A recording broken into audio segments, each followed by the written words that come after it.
Amada mujer, te entrego mis besos y mi amor, con mi corazón lleno de ilusión, mirando tus ojos, destellando amor y sabor, que hacen a mis ojos relucir enamorados, clavando miradas fijas en cielos de tu amor.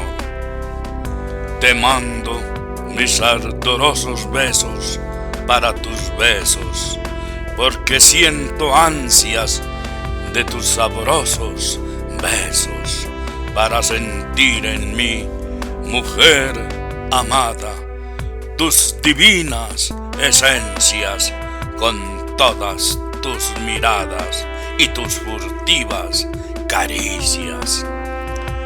Estando lejos te quiero sentir bien cercana, con los latidos de tu corazón mortal, que son tan puros y perfectos, como lo son los pétalos y embelezos en la mañana.